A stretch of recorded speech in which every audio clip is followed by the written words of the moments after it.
Okay. Okay. Should be good now.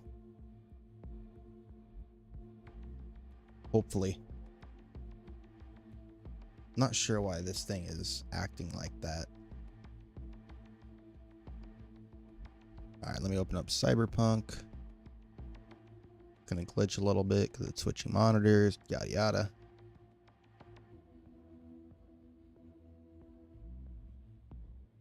Encoding overloaded again, bro. Guess I'm just not gonna stream.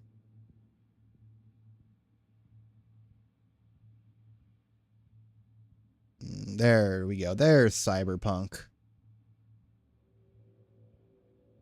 Then game audio, we want Cyberpunk. Should be able to hear it now. Cool. Thank God. YouTube, you guys good too? I really, really hope so.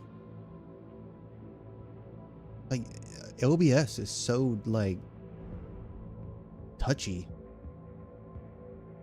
Miscalculate one thing and your just whole thing is gonna blow up in your face. But at least I know it was the Stinger that caused it, which low-key sucks, but I'd rather have no Stinger than in a stable stream. Alright, now everything's back to where I need it to be. Cool, now I'm gonna open up Cyberpunk again. And we're not gonna blow up, right? It's gonna blow up. It's gonna blow up. It didn't blow up. What do you know? Alright, I need my glasses because this is gonna hurt my eyes.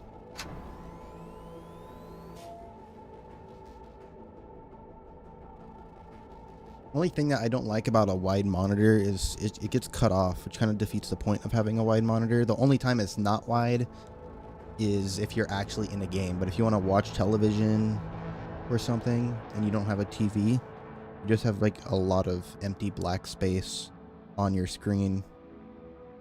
But when you are playing games, it's really immersive. Like Cyberpunk looks really good on this monitor. Hopefully it doesn't start blowing up when I start playing the game because my settings are insano style. Speaking of which, let me actually get ahead and turn this stuff down. We don't need... Yeah, we don't need all that. No. Yeah, let's get that. Yeah. Oh my god, my computer would have blown up. Actually, I want color precision high. Alright. Now we're cooking. And let's go ahead and move to the left. Did I fix it? I did fix it. Hell yeah, brother. Attention all Darktown residents. This is Kurt Hansen. Kurt Hansen. An unmarked aircraft has crashed in our district. Nope. And the encoder. Oh, we back. The crash site is now a restricted area. I'm gonna click B and this whole stream is gonna load up. The rest of you. Hello, V. Oh my god, this quest, that's right. Oh my god, bro.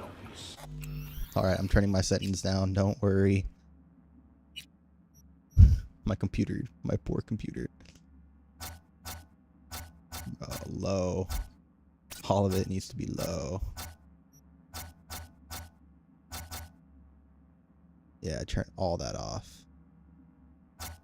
And turn off ray tracing too, probably, unfortunately. Ew. Looks gross, but at least it's somewhat playable.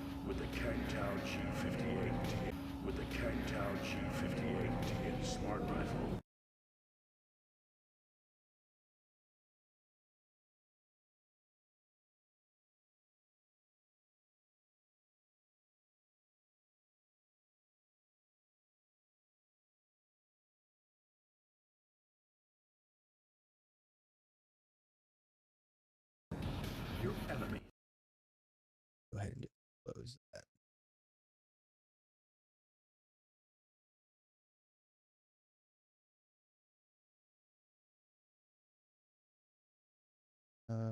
Oh, oh, okay, we're back. We're back. Except my what the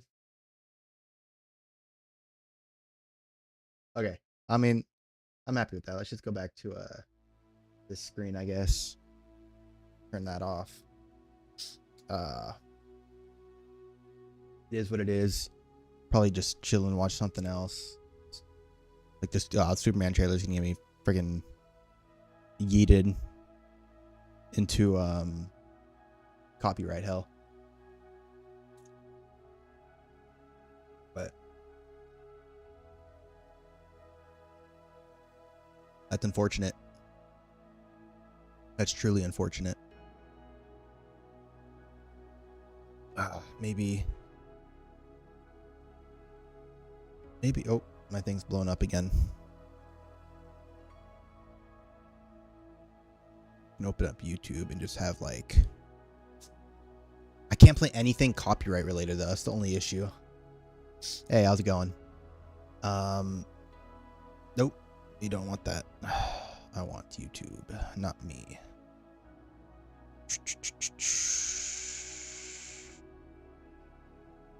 Oh my god, I haven't seen the Freerin season 2 trailer yet. Damn. I do need to watch that actually.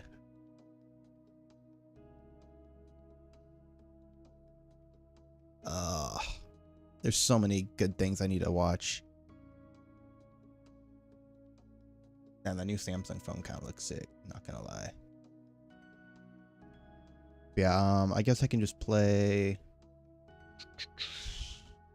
I'll put the Superman trailer. I'll just mute it though.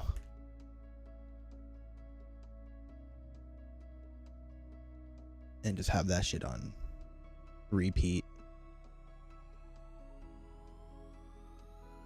Yeah, mute that. Yeah. And let's see here. I can use maybe internet tabs.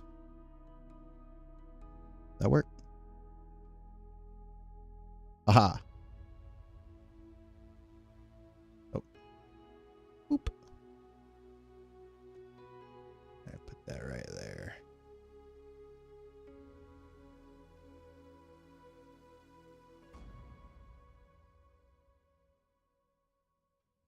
All right. I think there should be fine, and then just leave it on mute. If I can crop that, that would be amazing, but it's not letting me. Stop being like this.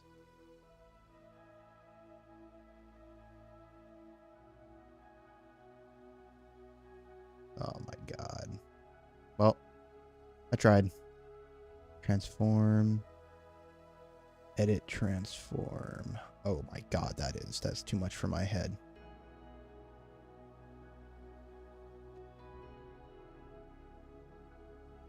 I guess that works. That works for now.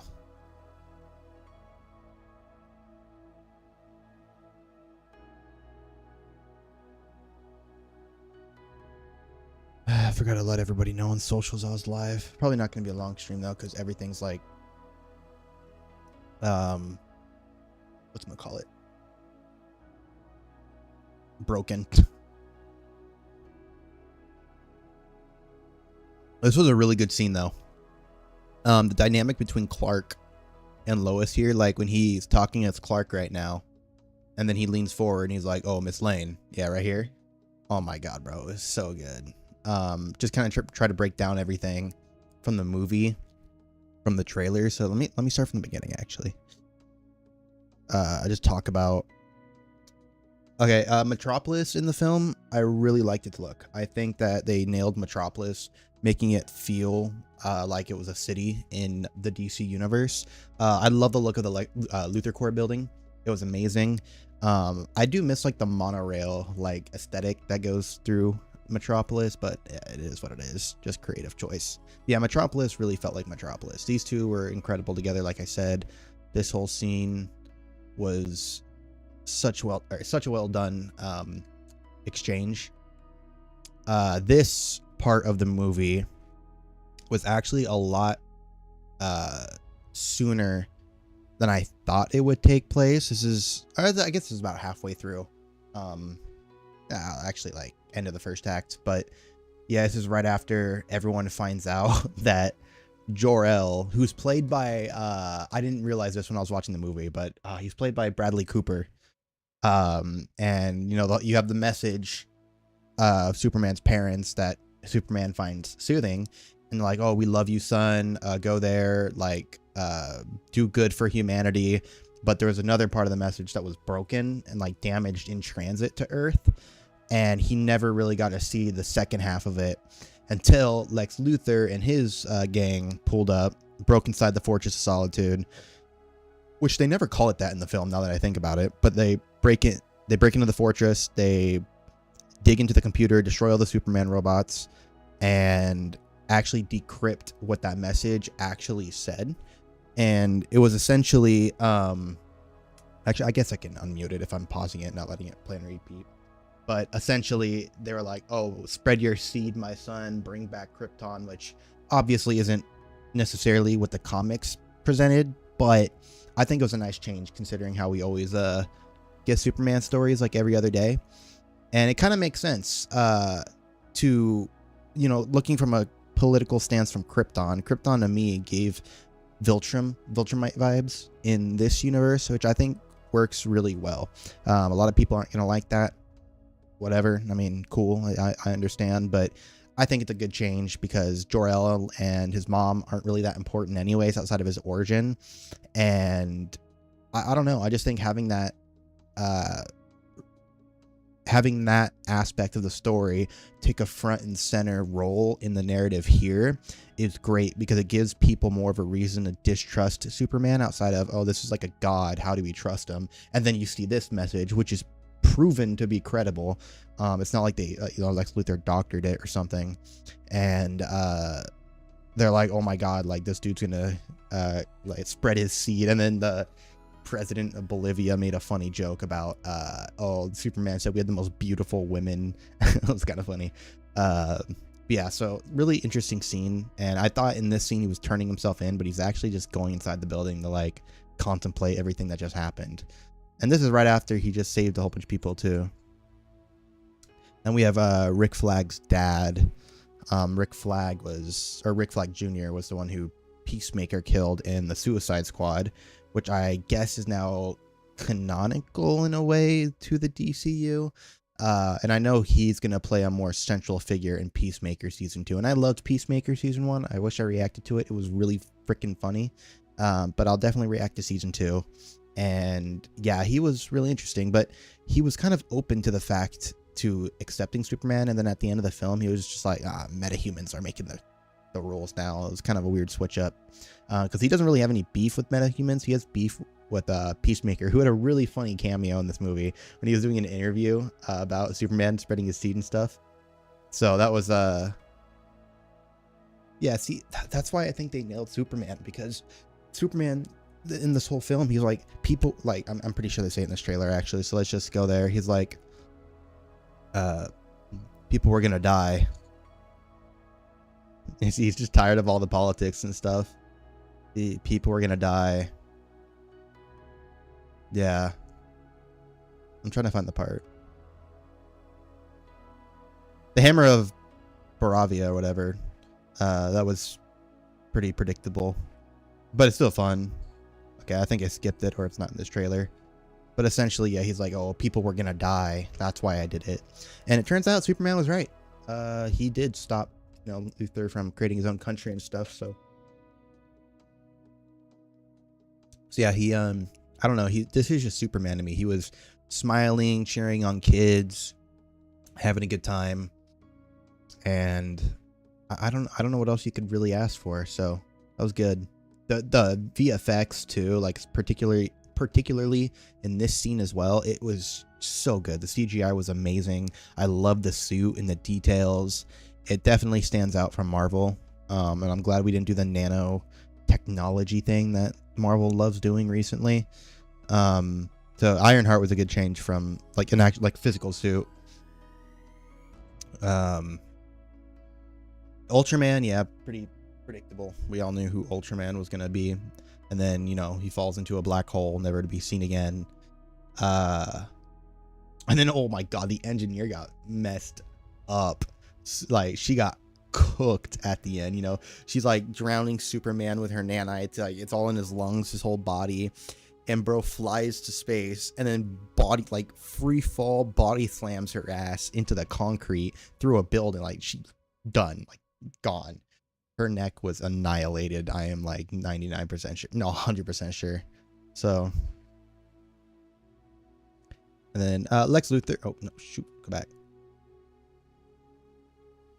Oh, okay, yeah, Lex Luthor, Nicholas Hoult. I think he was great. I don't really have any complaints. He looks like Lex Luthor. He acted like Lex Luthor. You can really see how smart he is in this film. You can really feel the presence in that scene where they're inside the pocket dimension, and he brings that one person who really likes Superman in front of him, and he plays Russian roulette, and he basically just ends up blowing the guy's brains out right in front of Superman. And that was like ballsy to do. I really like that they portrayed Lex Luthor as like an actual evil person and not some like goofball or something. I don't know. I just think that the whole theme that Lex Luthor was presented around brain over brawn, which is mentioned a few times in the film, it was executed really well here. And his whole reasoning of why he wants to kill Superman, because he's envious of it, and he owns up to being envious of it. He's like, oh yeah, people like this dude just shows up super strong, everybody's paying attention to him, but like what about people like me who are smart, we're human, this is like our planet. So not really a sympathetic villain, but it's one where you can be like, okay, I could see how this dude would be pretty mad. Let me turn down the volume as well. Oh yeah, I like the whole, truth, justice, and the human way, as James Gunn phrased it. Oh yeah, is this part? Yeah, see, this is Superman, bro. All he cares about is people were gonna die, and I wanted to stop that. It's just the fighting was so good. The way it was so fluid. Definitely the best, like, filmed Superman movie, in my opinion. It's so bright. Like, dude, it's so good. Like how the camera follows Superman because he's so fast. Crypto was amazing. I thought he was gonna get annoying, but he didn't. Like, yeah, it was the beginning of the movie, basically. That kaiju was pretty cool with the Justice Gang pulling up and School Justice, or Guy Gardner towing him out there. You have a lot of Green Lantern lore. They kind of set up, which was really fun. Hawk Girl is the only one who was kind of not sidelined, but she just didn't have much to do until the very end, when she's taking the president of Bolivia or whatever. And she's like flying him after screaming in his ear, and he's like, oh, you're not gonna kill me, I know how you heroes are, you're soft like Superman. And she's like, I'm not Superman. Just drops and kills him. It was like, damn, all right.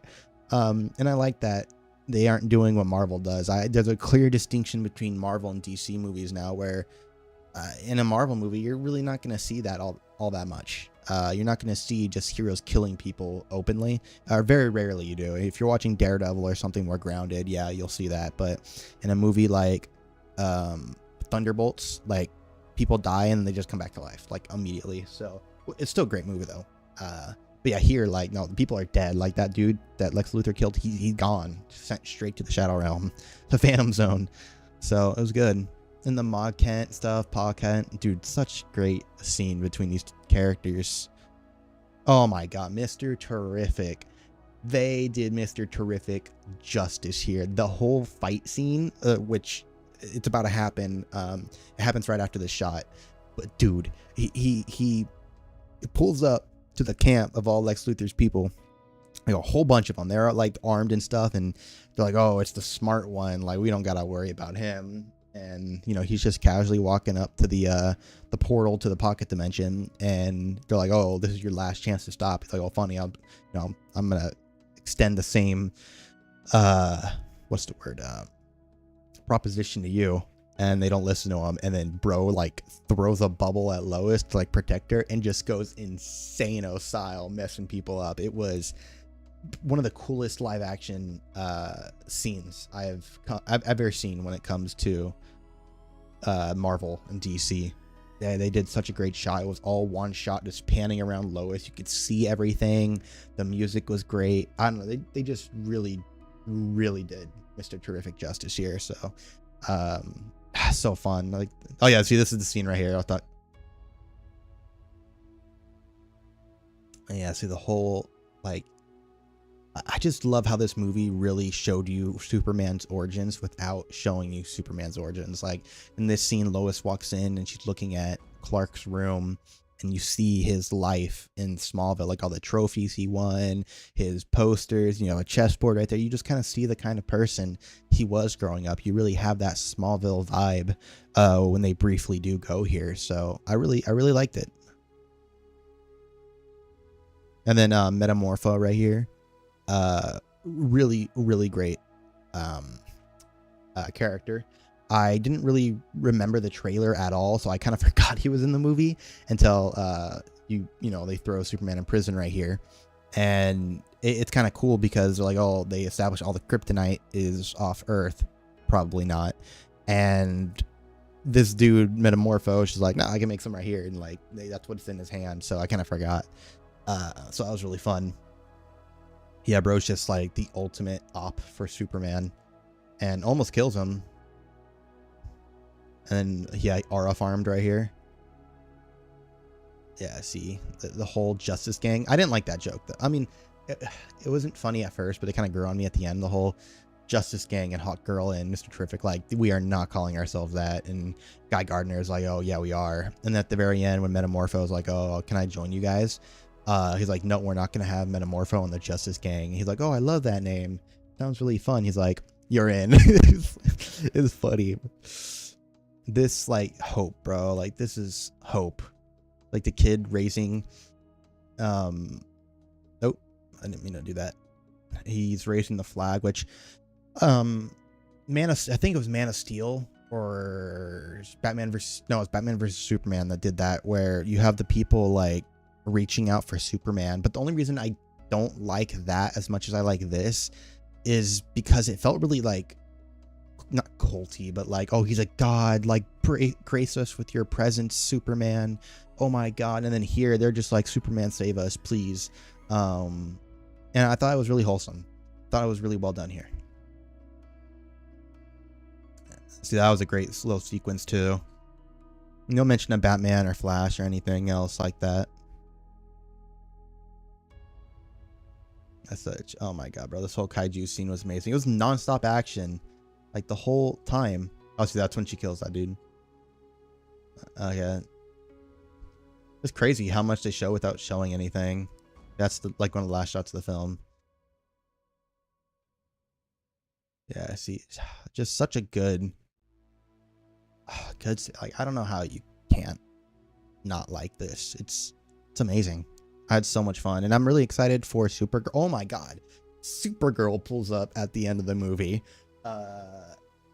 It was so fucking funny too. So they kind of foreshadowed it a little bit when Lois is like, you have a dog? And he's like, not really, it's more of a foster situation. And I didn't click that, oh, then whose dog is it if it's not his? Knowing that Millie Alcock was going to be playing Supergirl. She has her own movie coming out. And at the end, Supergirl pulls up after partying on red sun planets, because Kryptonians can't get drunk, but they can on a red sun, or a planet with a red sun. And she's like, oh, thanks for watching Krypto. And Krypto's like beating her to the ground, and she's having so much fun. And Superman's like, this is why you have behavioral issues, Krypto. And she's like, thanks, bitch. And just walks out with Krypto. It's so fucking funny. So I like that. I think James Gunn, his humor just works for me. He does a really good job with curse words and placing those with characters, because Supergirl really did feel like a rebellious teenager here.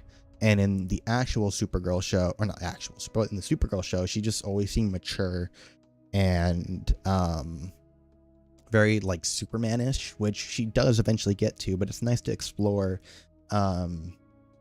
her being this way before we get to that part of her story. So I really liked it. I think the casting was great. She looked like Supergirl, bro. Like, that was Supergirl. So they were a really cool cameo at the end that put a smile on my face.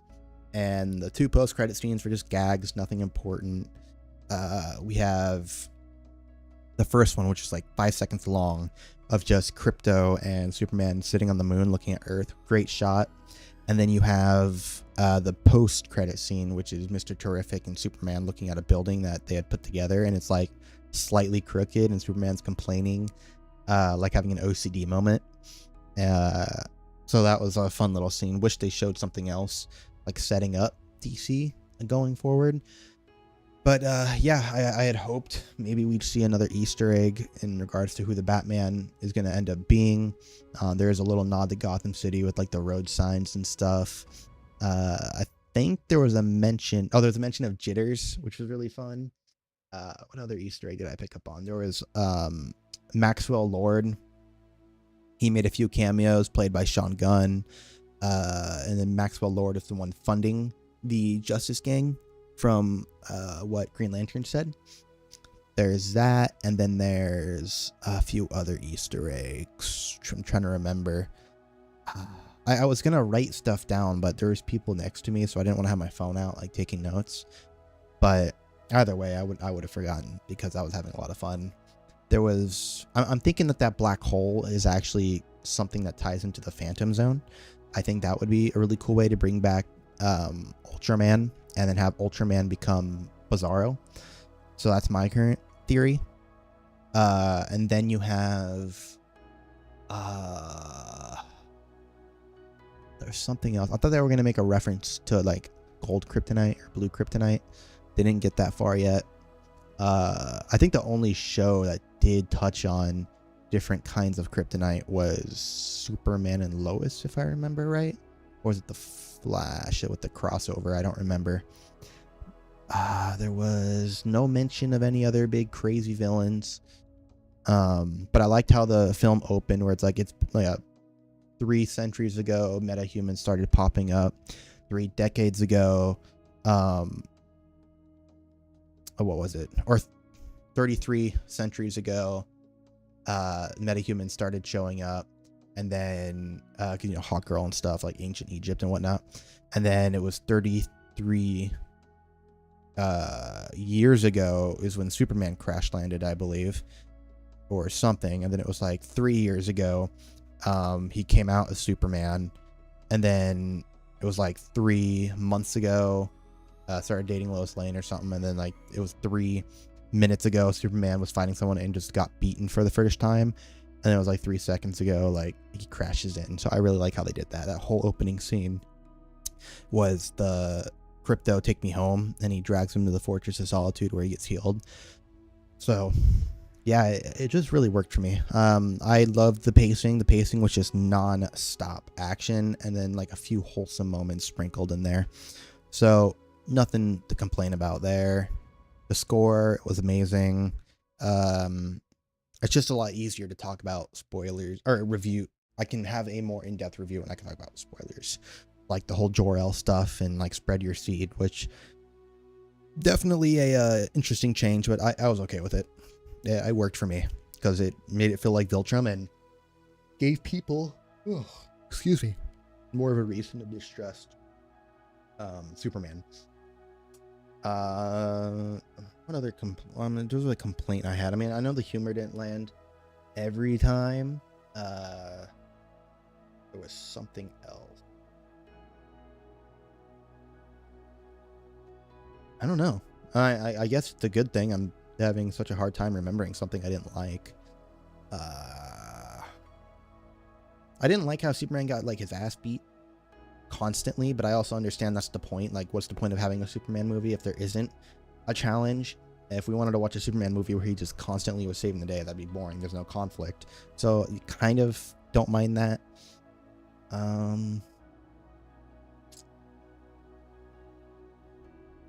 yeah, I think that's pretty much it for my negatives.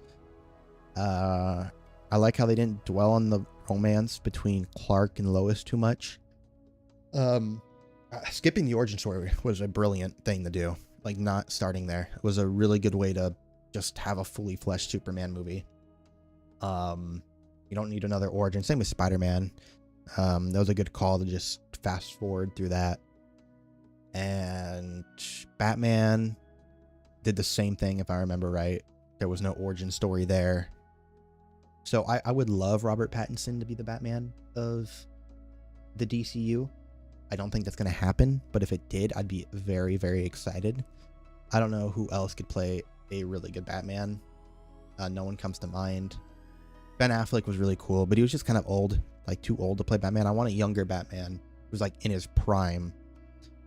Just how we have like Superman in his prime. Like the Hall of Justice is still being built. Like there's nobody there. There's no Justice League yet. Yeah, I guess that's basically it. No mention of Wonder Woman or Themyscira. No mention of like gods, which makes sense. We're not there yet. No mention of the Flash because of the whole Flashpoint stuff. Yeah, I think that's pretty much the whole movie outside of like minor things. Like, you know, Jimmy Olsen was actually a really fun character. Had a lot to do. Hot Girl was really cool. Just one of the more boring side characters, I guess. But then again, this is a Superman film, not a Justice Gang film. Then there's basically that's everything. It was just a pretty straightforward Superman film. Can't be too mad at that. Huh? Nothing else comes to mind. But yeah, I just wanted to talk, get the spoilers off my chest, and just yeah, have that conversation. I might make like an actual like formal video for it, but we'll cross that bridge when we get there. It's gonna be like a boring white plain background because I already took all my stuff off my walls. So nothing going on over here, unfortunately. But thank you all so much for stopping by and talking Superman, and I will see you all in the next one, whenever that is, if the stream